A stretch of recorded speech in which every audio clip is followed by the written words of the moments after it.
Now to what is the big story in Washington. Democrats on the House Oversight Committee have released 19 photos from the estate of Jeffrey Epstein. President Trump, also former President Bill Clinton, are among those in those photos.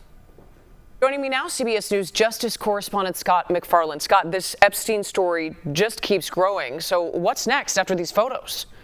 Yeah, now we have dozens of photos released from a really huge pile, 95,000 photos sent by the Epstein estate to the House Oversight Committee. The Democrats on that panel have released and curated a select few. Not a whole lot of revelations in these photos, and there's no misconduct or malfeasance shown in them, but it emphasizes the powerful circles in which Jeffrey Epstein was operating. You see him many years ago side by side with then private citizen Donald Trump, with Bill Clinton, with Steve Bannon. And the Democrats are making the argument here in Washington. This underscores the importance of the Department of Justice by next Friday releasing the entirety of the Epstein case files as required under federal law, and to do so without delay. Republicans are arguing the Democrats, by sending out this small subset of photos, are cherry picking, trying to dirty up the president. But it has succeeded in raising attention that there are many things we have yet to see about Jeffrey Epstein. Boy, has it.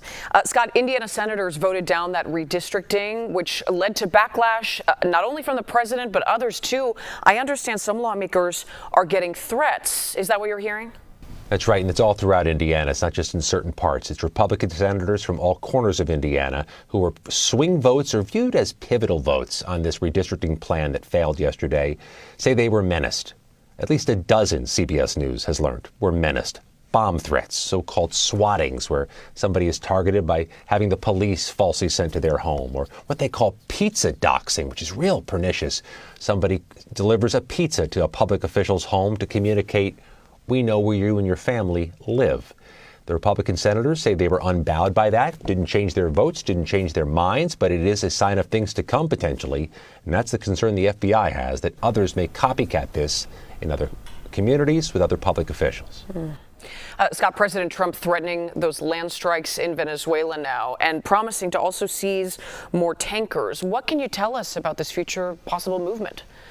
Yeah, the administration has not ruled out this happening again and again. What happened days ago when a tanker was seized and the oil on it seized off the coast of Venezuela. This is part of an escalating face-off between the United States and Venezuela, which also has manifested itself with these deadly boat strikes in the water of suspected drug boats. And the administration has not ruled out some type of land operation.